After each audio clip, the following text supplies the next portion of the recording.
special thanks to Horizon Therapeutics for sponsoring the Special Fathers Network Dad to Dad podcast, working tirelessly to research, develop, and bring forward medicines for people living with rare and rheumatic diseases. Discover more about Horizon Therapeutics' mission at horizontherapeutics.com. Everyone struggles as a parent. And of course, you know this if your child has special health challenges or developmental challenges. You have to kind of find ways to address these, and maybe they don't always work, and medication isn't working. There's all sorts of ways in which you are struggling. But it kept me from looking over at other people and thinking, well, they've got it better. That's our guest this week, Jeff Seitzer. Jeff is a father, career educator, and author of the book Fun Master, a father's journey of love, loss, and learning to live one day at a time. Jeff has 2 children, Penelope, 16, and Ethan, who sadly passed away at age 9 in 2010. We'll hear about Jeff's family this week on the Special Fathers Network Dad to Dad podcast. Say hello now to our host, David Hirsch. Hi, and thanks for listening to the Dad to Dad podcast, Fathers Mentoring Fathers of Children with Special Needs, presented by the Special Fathers Network. The Special Fathers Network is a dad-to-dad mentoring program for fathers raising children with special needs. Through our personalized matching process, new fathers with special needs children connect with mentor fathers in a similar situation. It's a great way for dads to support dads. To find out more, go to 21stcenturydads.org. And if you're a dad looking for help or would like to offer help, we'd be honored to have you join our closed Facebook group. Please go to facebook.com/groups and search Dad to Dad. So let's listen now to this conversation between Jeff Seitzer and David Hirsch. I'm thrilled to be talking today with Jeff Seitzer of Chicago, who is a career educator, author, and stay-at-home father of 2. Jeff, thank you for taking the time to do a podcast interview for the Special Fathers Network. I'm delighted to be here. Thank you for having me. You and your wife, Janet, have been married for 33 years and are the proud parents of Penelope, 16, and Ethan, who very sadly passed away at age 9 in 2010. Let's start with some background. Where did you grow up? Tell me something about your family. I grew up in Omaha, Nebraska. Turns out I grew up in a neighborhood much like the one I live in now, interestingly. And it was a very lively neighborhood, very close-knit. Families all knew each other, the neighbors. We did a lot together. It was a simpler time in a way. You just went to the local school, then you went to the next one, and you went to the next one. Not as complicated as it is today in a lot of ways. I really loved it there in Nebraska, but I ventured out to, for educational purposes and ended up in Chicago. Yeah, well, let's go back before we jump into Chicago. My recollection was you had some challenges as a youth yourself, and I'm wondering if you can reflect on that. Yeah, I had a very bad case of mumps when I was about 4. And it caused swelling in the brain, encephalitis, which produced very severe residual effects. For a couple of years, I had seizures and partial paralysis, and I'd have these wild mood swings. When I was in high school, someone came up to me and said, I grew up in your neighborhood, and my parents and I used to watch you running across the neighborhood with your grandparents and your mom and other people chasing me, because I would just hop up and run. I was kind of like out of control. And so it took about 2.5 years to kind of get through that phase, and I spent those years mostly in Chicago, a good part of the time in Chicago, getting treatment. So I had to re-enter childhood kind of a little bit unprepared. I hadn't really had the normal childhood experience for a couple of years. And that was, difficult in a lot of ways. Well, thanks for sharing. So that was your first experience in Chicago as a youth. Yeah. And then you grew up in Omaha, from what I remember. Yes, I did. Yeah. And then I came back to Omaha and went to all the way through high school, and then got my bachelor's degree and master's degree from the University of Nebraska. So I'm a Cornhusker. Okay. Yeah. So I'm sort of curious to know, what did your dad do for a living? He was in advertising. He was a very creative person, had an extraordinarily great sense of humor, very kind, and deeply interested in people. When he was around you, you felt like you were the only person there, and, really connected well with people. Exceptional person, really. And I'm curious to know, how would you describe your relationship with your dad? I thought it was really good. when I was very small, like up until I was 8 or 10, I used to go around with him a lot. He'd go and have to look at proofs and, he'd be working on things with artists, et cetera. And I'd kind of go along with him. We would talk a lot.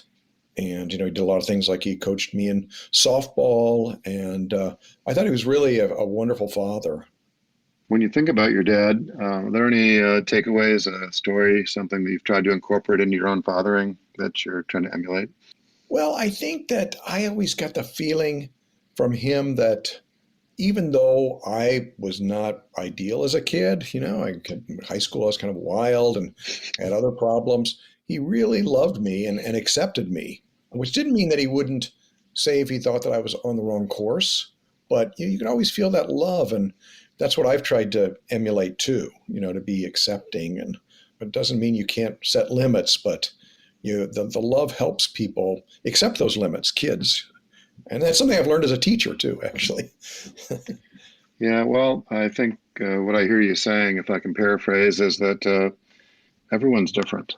If you were rigid about your views of the world, it would be hard to be inclusive and accepting. And it sounded like your dad was very open-minded from that perspective and might have had some views of his own, but could appreciate the differences between you and your siblings. Yeah, there were 4 of us, and each of us were quite different. Both my parents sensed that, you had to have a kind of a separate relationship with each one. They had different needs and different personalities, and that's quite a task, really, to be able to do that. And I admire them for that. They did quite well. That's terrific. So I'm thinking about other father figures, and I'm wondering what, if any, role your grandfathers played, first on your dad's side and then on your mom's side. Well, my dad's side of the family, my grandfather was this wonderful person. He never owned a car. He walked everywhere and took the bus. And then later I learned about him that my dad had always talked about Seitzer's Island in the Missouri River. And he kind of described it as a big party place. They just go out there and spend the day. But it turns out my great grandfather, the tree fell into the river in 1883. And within a year, an island formed. So he tied some mules to a rowboat and rowed out with a bunch of supplies and claimed it. And it became Seitzer's Island. He gained title to it, and he'd have to fight off kind of, criminal gangs that would try and set up there. Because my dad said, yeah, there'd be prize fights there. And there was a still there, but I think he was referring to these criminal gangs. But my grandfather, who was such a gentle person, he and his brothers would go out there and they'd have to fight these people off, And so he's kind of like a very humble person, You had the sense that he was there was a toughness there, but he was very kind, and we used to have great talks. It was really great knowing him. And he also was great with me because my older brother would always try and exploit me. Like we had a paper route and my brother got most of the money. And he said, well, you should be getting paid for all I do the work for him, So I appreciated that in him, He had a sense of fairness. A sense of justice, yeah. So is it still known as Seitzer's Island today? Well, I looked, there's an article in the 1926 Des Moines Register about it, a really long feature story because that year, my dad's family gave what was an island, it joined Iowa eventually, to a philanthropist who established a bird sanctuary. It's called the Gifford Sanctuary now. But I saw a map on Google. I looked at, there's this park district map, and there's the Missouri River, and in the middle of it, it says Seitzer's Island, this giant island. It was really quite large. It was 880 square acres, so it was quite significant. Okay, well, thanks for sharing. Very interesting. I'm wondering if there's any other individuals, men, who played an important role in your life. Well, my other grandfather was also a remarkable person. He had to drop out of school in 8th grade, didn't really have much formal education. He had a kind of a rough edge, but he spent a lot of time with us. He showed me how to do things like change a bike tire. He'd take us fishing, and also for unannounced forced haircuts, which he didn't appreciate. He thought his hair was too long. So he did have a little bit of an edge, but he was really, pretty involved in our lives. They lived 6 blocks away. I used to ride my bike over there as a little kid, and have lunch and talk to them and stuff. So it was nice having them so close. Gotcha. So anybody else, any uncles that come to mind that played an influential role?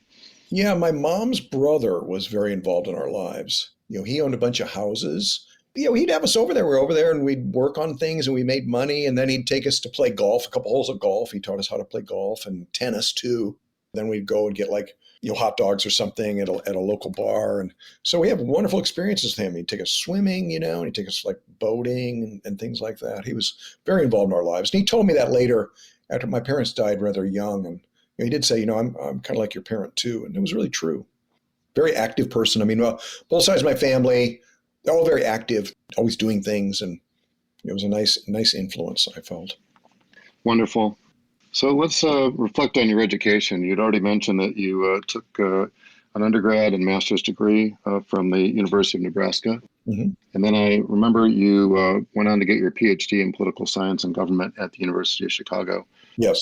And I'm wondering, when you had started or completed your first round or two of education, where was it that you thought your career was going to take you?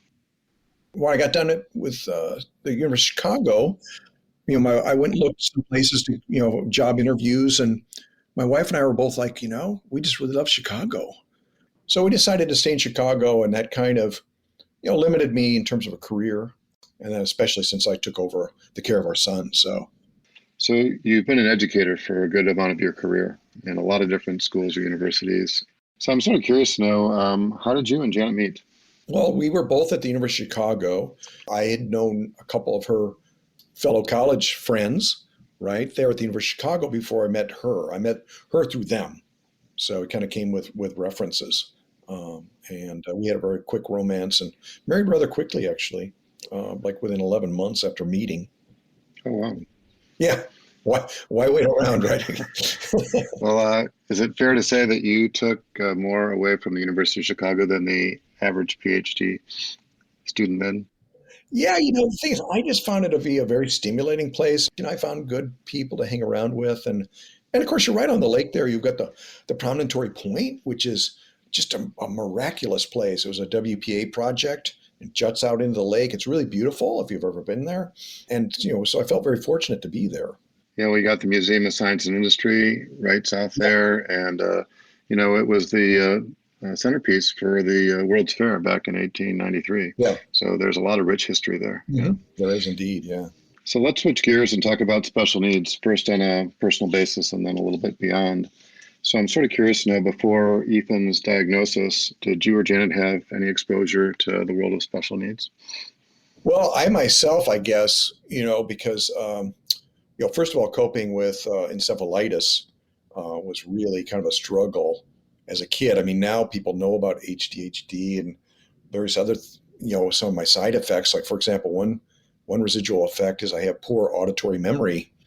So when I was really young, I would forget like things the teacher said, which would get me in trouble until I could write. And then that's when I started taking a lot of notes. And but then when I was about 13, I was diagnosed with another condition called Charcot-Marie tooth disease, which is a peripheral neuropathy. Wasn't a lot known about it then, but I was diagnosed with a severe form. And, my grandfather had it, my mom had it, and they both were pretty hobbled. And so the doctor, an orthopedist, prescribed braces. So I was wearing braces through junior high and high school and into college, metal braces. They're really clunky things. And it turns out, I learned much later that, that was kind of a mistake, that my condition is rather mild. And, but nonetheless, it was a challenge to cope with the residual effects of encephalitis when you have this degeneration in your legs.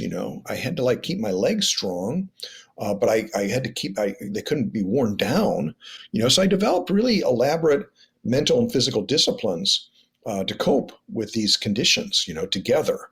And I kind of cursed it at the time for a very long time, but I do think it helped me a little bit as a caregiver, because I was very used to kind of carving up my day and finding time to do what I wanted, even though I had to exercise, over 2 hours a day just to sit still. I mean, and even today I'm kind of like that. I probably exercise 2 hours today already. And, but so I am kind of a special needs person myself. Yeah. Okay. Well, that's a unique experience. Most parents would say, no, or not very much. They were aware of some people with special needs, but they certainly wouldn't have had the special needs experience themselves or in their direct family. It's kind of a new era because you can get to know people, right? I mean, in my time, the only people I knew with CMT was my grandfather and my mom, but now there's these networks and they have of course, Zoom helps a lot, but you have conventions and meeting other people and they share their stories, and, you realize you get ideas from them. The loneliness was really hard, I think. I think that's one of the big changes over the last generation or two as relates to individuals with special needs. There's still some isolation. It's still pretty challenging, but much less so than there was a generation or two ago. Yeah. I know that there was sort of a shame, a higher level of shame that went along with raising a child or having a family member with differences or special needs, right? That I think some parents, didn't want to be in public or be seen in public. And, before public education for all people, especially making special accommodations for people with differences, came about, the world was totally different, right? There was not a place in a traditional school environment for somebody, who was handicapped. So thank you for emphasizing that. Yeah. So what was Ethan's diagnosis and how did it come about? Well, everyone, including his doctors, were completely surprised when he was born. He had a condition called tracheoesophageal fistula and esophageal atresia. And that took a long time to learn how to say that, I'll tell you. But yeah, now I can say it, no problem. But it's a condition where, your internal organs are kind of a big soup, early in the gestation period, and they start to differentiate. And for some reason, they don't fully differentiate. So like his esophagus was attached to his trachea. And so his stomach acid is going down into his lungs. And he had his aorta was almost fused shut. His airways his esophagus was kind of low motility. And his airways were really floppy, so they would just kind of collapse when he exhaled. And then later we learned that he had a cleft in his larynx, which is potentially super serious problem. Like it was small enough that he didn't have to get a trach in his throat, but it was very close. And it complicated, of course, eating considerably. So he had all of these together. And then, when he was probably just into his first year, he'd been developing, he'd had a hearing loss since he was probably his first surgeries, but it really became evident around his first birthday. And he had severe hearing loss, which was just within, I know now not to use this term correctable, but it was in a range that they could use. He could use hearing aids and get a good deal of information. So it was kind of quite a palette of things. Yeah, it sounds like it. So my recollection was he had a number of different surgical procedures to help straighten things out, that could be, call it, corrected. And I'm wondering, from a health standpoint, was he still in a fragile state, or was he sort of, on a more traditional path or typical path? Yeah, he had two very serious surgeries his first week. And, they widened the aorta, which was a very dramatic thing. And they kind of rearranged his, esophagus and trachea. So he's in, neonatal intensive care for a month. And of course, we were desperate to get out. But then we got home, we're like, because then we had to kind of take care of him. And, it was just really scary. He seemed so fragile. And he was prone to respiratory infections. So we had to have people gown up. It was really hard to have a new baby, and you couldn't let people meet the baby. We had to take him to the hospital when we thought he had too much blood pressure medication, and all the the people, the EMTs, they wanted to hold him. They got blood all over their shirts and stuff. So we had to kind of isolate him quite a bit. He was fragile for quite a while, and then he had a number of other surgeries. He'd have to get, when you reattach the esophagus, the surgical scar doesn't stretch. So he grows, but it doesn't grow with him. So they had to stretch it. They go and operate. It was kind of a big deal. Not a super serious surgery, but you go general anesthesia. And there's all sorts of lead up. But then he started to get pneumonias from that, and that was really kind of scary for several years. He would get very severe pneumonias and have trouble breathing, and it was kind of a frightening thing to be around. Yeah. Yeah. Well, thanks for sharing. I'm wondering, what were some of the fears that you and Janet had that first year or so with all these challenges or obstacles that you were describing? We're lip flappers. We like to talk, and we like to eat and drink. And, We were concerned that he wouldn't be able to eat on his own and maybe have a trach, in his neck. And who knew how he would develop? I mean, there was some question about whether he would be able to overcome all of these things. And my wife has this great expression, the vision thing.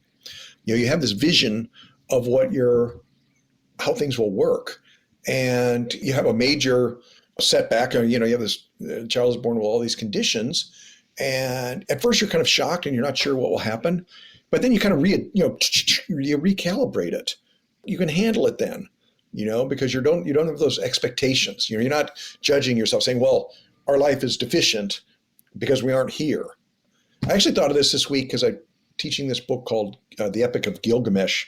And I don't know if that's too long to go into this, but it involves this king who's super physically imposing, and he takes advantage of his subjects, and people appeal to these gods and they create another being to counter him. And they get in a big fight. It turns out they become fast friends, companions. And the interesting thing about it is this being was created just to oppose this guy and probably kill him. But then they become fast friends. But the point is, the guy is no longer oppressive, right? Because he's off adventures with this guy, and then this guy dies, and he is a terrible loss. So it's kind of like, it doesn't develop the way you planned, but it's still great, and I don't know. That's been our experience. Yeah, well, I think what I hear you saying, at least partially, is you have the ability to see the silver lining, to see the good in things, as opposed to looking at things from a deficit or a loss perspective, right? And I think that is a gift in and of itself, because not everybody is wired that way, or not everybody sees the world that way. And whether it's your way of dealing with adversity, or just, the best thing you could do in the circumstance, it seems like the outcomes have been much greater for you. Well, we had a lot of lovely times too. You kind of find a little break in the action, and you go have some nice little lunch outside, and it's just so much sweeter, we had just wonderful time, and there was a lot of love. And it was an adjustment for me because I had this all-encompassing self-care regimen for my own kind of issues. And that was kind of hard to give up at first. I wasn't sure how I would get along, but then I could immerse myself completely in his care. And so it was kind of like the sort of thing I needed, like I need the project, right? So it was kind of really very fulfilling in a surprising way for me. I was really kind of surprised by it. Yeah, well, thanks for sharing. Was there some advice you got on, some meaningful insights that somebody shared with you that helped put the situation in perspective? Well, my mother-in-law was really great. She came and helped us out quite a bit, and she and I were good buddies. We shared a lot of laughs. Of course, there was, real challenges, but there were a lot of humorous moments. And she said to me that, everyone struggles as a parent. And of course, you'd know this if your child has special health challenges or developmental challenges. You have to kind of find ways to address these, and maybe they don't always work, and medication isn't working. There's all sorts of ways in which you are struggling. But it kept me from looking over at other people and thinking, well, they've got it better, because and you would see this, people would share things with you, or you'd witness something and you realize, well, everyone struggles. It's just really. But you do the best you can. That's the thing. Everyone does, I think, a pretty good job, mostly. Maybe not like fabulous. You never kind of do what you'd like to do, because that's the vision thing, right? But once that's out the window, then you can really kind of feel kind of okay, which doesn't mean you're not tired and frustrated and worried, because that's always there, But you can feel some satisfaction that you're doing pretty good. And if your kid's happy, that's really great. Yeah. So what were some of the biggest challenges as it relates to Ethan's disabilities? Oh, boy. Well, one thing is that, he had these papery airways, and even, he'd have a cold and he'd get over the cold very quickly. But guys, you're probably from a generation who understands newspaper sheaths, that go around the papers. They kind of like, if you take them off, they just close up, right? And so that's kind of the way his airways were. If he got sick, they would close. And the secretions, he'd try and cough to clear the secretions, but they wouldn't go. They wouldn't. And so it was a very barky cough. And, if a trained ear could distinguish it from something like croup. But, most people don't have a trained ear, and it could clear a room, and it made it hard because, you couldn't go to usual kid places, right? So we had to get really inventive about that. And our neighborhood, of course, was really great because we had all these things like auto body repair places, mechanics, and there was a firehouse, all sorts of things. And so we would go and tour these. It was kind of like our own Mr. Rogers neighborhood, and these guys were great. I mean, they're these tough, grizzled guys, you wouldn't think I'd be very tender, but they just were so sweet when we would come by. They'd invite us in. So we kind of like just got to know everybody there, and that's what we did, And so it's kind of like it was a downside with an upside, right? Like everything, there's an upside to almost, I shouldn't say almost everything, but oftentimes there is, and that was one. But there was a challenge in a way because it was kind of isolating. We'll be back with more of the conversation on the Special Fathers Network Dad to Dad podcast in just a few moments. But first, this quick message. Please help 21st century dads gather research on families raising children with special needs by having them complete the Special Fathers Network Early Intervention Parents Survey. A link to the survey can be found in the show notes. As a token of our appreciation, each person, mom or dad, who completes the survey will receive a Great Dad coin. Thank you. Now, back to the conversation. So, what were the circumstances that led to Ethan's death? Well, it was kind of, ordinary family vacation. We were at Lake Michigan. Our first day down there, the waves were kind of big, and he got pretty sunburned. We weren't even going to go swimming. And people arrived like friends. The one thing led to another. All these people came and swam. And so before I knew it, we were in the water. And we were usually pretty good about safety. We would discuss things, and it was all very confusing. It's kind of like you have a little bit of an off day as a parent, and it usually doesn't end that badly, So we got swept into an area of extreme turbulence, which is really, it happens there at that part of the lake. That part of the lake is very dangerous. Everyone around us was fine. We could hear them. They were fine, but the waves were coming from both directions. So it wasn't like a rip current that you could, I'm a fully trained lifeguard training and great swimmer.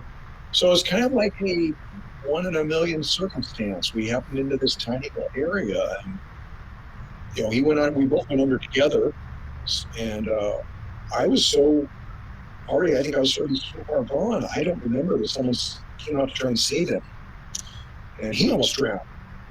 I was fortunate to meet him later because I had assumed that I'd sacrificed him to save my own life.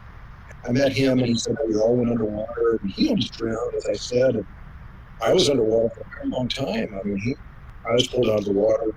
My hands and feet were completely blue, so I was drowning. And it just, in an instant, he's gone. I mean, this kid overcame so much. And I was thriving and so happy, and then just, poof, he's gone.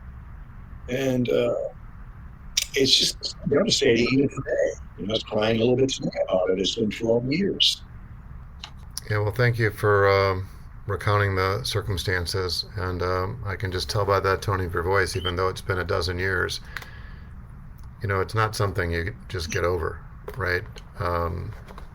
It's something that is like permanent, right? There's a part of your life that has been changed forever, and there's so many different things that come to mind, and I'm not speaking from experience, but it's thought to be one of the greatest challenges in life is to lose a child at whatever age, from the time of birth or as a young person like Ethan was at 9, or even as an adult. It's just not the order of things, right? We're supposed to predecease our children or future generations. And then there's the anguish that you were talking about, which is, coulda, woulda, shoulda, that we all, that game that we get caught up in. What could I have done? What should I have done to, have a different outcome than this? The torture that, you might put yourself through. And then you also made reference to the fact that there was this individual who had actually tried to save you both, and that played an instrumental role, actually was there to help Ian, and he wasn't able to either.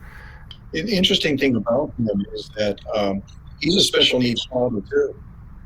His daughter had cerebral palsy, and they took care of her for 25 years. She didn't speak, but they developed ways to communicate with her. And she had died about 2 years before that. And they'd had this place on the lake, and they hadn't ventured down the beach since she died. That was the first day. So what a brave person. He risked his life to try and save Ethan. And we bonded for a lot of reasons. Yeah, well, thanks for sharing. So Penelope is 16, and I'm sort of curious to know what impact Ethan's situation, not just his death, but, what she might be able to recall from her youth about Ethan's presence. What impact has all this had on her, your marriage, or your extended family for that matter? Well, for her, he loved her so completely. He was so much fun and very kind. He had a lot of great friends. And it just made such a difference for her to have this loving presence. It was so cool. And so it was devastating, I think. She's a survivor. She was an orphan, came to us 18 months, and she bounced around quite a bit in China, several foster families, and had been a little bit sick herself. And it was just wonderful that he loved her so much. And so she lost him, which was really hard, and then she lost her parents to a degree because we were kind of zombies. So let's talk about your book, which came out in August of 2022, the title of which is The Fun Master, A Father's Journey to Love, Loss, and Learning to Live One Day at a Time. I thought it was a very provocative title, The Fun Master. Well, it was actually what his friends called him, because he had an amazing ability to connect with people. It's a unique gift that somebody's presence, and I know a couple people like this, that they seem to bring out the best in people. And it's not like they're trying to school people or tell them what to do or how to do things. It's just almost by their example that they bring out the best in people. And I think that's one of the takeaways I had from reading the book, is that it seems like it's brought out like the best in you. You as a dad, you as a husband, you as a caregiver. And, I don't know that was just sort of luck or happenstance, right? Maybe that was one of Ethan's gifts, just keeps on giving.